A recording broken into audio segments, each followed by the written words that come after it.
Hi friends, கீதை முதல் அத்தியாய மகிமை ஸ்ரீ பத்ம புராண கதையில் கூறப்பட்டுள்ளது. என்னென்னா, ஒரு ஊரில் சுசர்மா என்ற பெயர் உள்ள ஒரு அந்தரன் இருந்தானா. அவன் பிராமணர்களுக்குரிய தியானம், ஜபம், ஹோமம், அதிதி பூஜை எதுவுமே செய்கிறது இல்லையா. அதுக்கு பதிலாக ஏற்படுத்தி பயிர்த்தொழில் செய்து மது மாமிசம் இப்படி சாப்பிட்டுட்டு உயிர் வாழ்ந்து வந்தானா. ஒரு நாள் காட்டுக்கு போனானா தலை கொண்டு வர. அங்கே ஒரு கால சர்ப்பம் அவனை தீண்டிடுச்சான், இறந்துட்டானான்.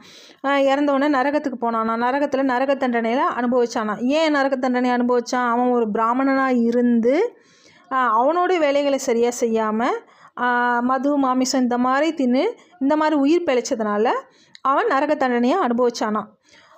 அப்புறம் திருப்பி எருதாக பிறந்தானான். எருதாக பிறந்தபோது அதை அந்த எருதை ஒரு நொண்டி மனுஷன் வாங்கிட்டு போனானான். வாங்கிட்டு போய் தொழில் செஞ்சு வந்தானான். 7-8 வருஷம் கடந்துச்சான். ஒரு நாள் அந்த நொண்டி மனுஷன் என்ன பண்ணானா, எருது மேலே ஏறி உட்காந்து அதை சுற்றி சுற்றி அடித்தானான். அந்த கஷ்டம் தாங்காமல் எருது என்ன பண்ணிச்சான், மயங்கி கீழே விழுந்துருச்சான். அந்த பக்கமாக போன ஜனங்கள்லாம் அதை பார்க்குறதுக்கு கூட்டிகிட்டாங்களாம். அப்போ அதில் ஒரு புண்ணியவான் இருந்தானா. அந்த புண்ணியவான் என்ன சொன்னான்னா, நான் செய்த புண்ணியங்களில் பாதி இந்த எருதுக்கு போய் சேரட்டும் அப்படின்னு சொல்லி ஜெபம் பண்ணானா. உடனே அங்கே இருக்கவங்க என்ன பண்ணாங்களாம், ஜனங்கள்லாம் சேர்ந்துக்கிட்டு நாங்களும் செஞ்ச புண்ணியத்தில் பாதி இந்த எருதுக்கு போகட்டும் அப்படின்னு சொல்லி சொன்னாங்களாம். அப்போ அந்த கூட்டத்தில் ஒரு வேசி இருந்தாங்களாம். அந்த வேசிக்கு தான் என்ன புண்ணியம் செஞ்சோன்றது தெரியலையா. அதுக்கு அந்த வேசி என்ன பண்ணாலாம், நான் தெரியாமல் செஞ்ச எந்த புண்ணியமாக இருந்தாலும் அது இந்த எருதுக்கே போய் சேரட்டும் அப்படின்னு சொன்னோடனே யமதூதர்கள் கீழே வந்தாங்களாம். கீழே எருது இறந்துருச்சான். எருதை கூட்டிகிட்டு மேலே போனாங்களாம் யமலோகத்துக்கு. அங்கே போனால் யமதர்மராஜா என்ன சொல்கிறாரா, இவன் ஒரு வேசி செஞ்ச புண்ணியத்தால் இவன் மறுபடியும் பூமியில் பிறக்க போகிறான், பிராமணர் வகத்தில் பிறக்க போகிறான் அப்படின்னு சொல்லி சொன்னாங்களாம். அதே பிராமணர் வகத்தில் பிறந்தோன்னா, அதாவது பூர்வ ஜென்ம ஞாபகத்தோடு பிராமணர் வகத்தில் இவன் பிறக்க போகிறான்னு சொல்லி ஆசீர்வாதம் பண்ணி அவனை அனுப்பிச்சி விட்டாங்களாம். அப்போது திருப்பி பிராமணர் வகத்தில் பிறந்தானா, பூர்வ ஜென்ம ஞாபகத்தோடு பிறந்தானா. அப்போது தனக்கு ஒரு ஆசை வந்துருச்சான், நம்ம ஒரு வேசியினால தானே நமக்கு புண்ணியம் கிடச்சிச்சு, அந்த வேசியை நாம் பார்க்கணும், அந்த வேசிகிட்ட நீ அப்படி என்ன புண்ணியம் செஞ்ச அப்படின்னு சொல்லி கேட்கணுன்ட்டு அந்த வேசியை தேடி போகிறானா.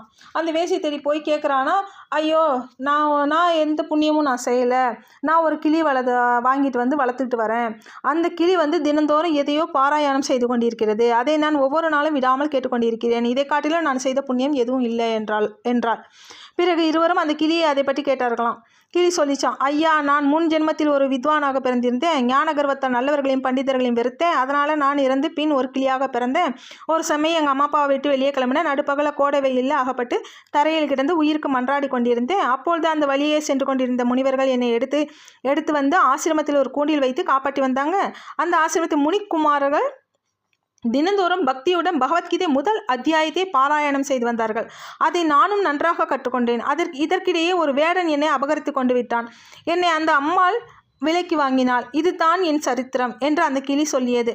பிராமணன் அன்று முதல் கீதை முதல் அத்தியாயத்தை பக்தியுடன் பாராயணம் செய்து முக்தி அடைந்தான்.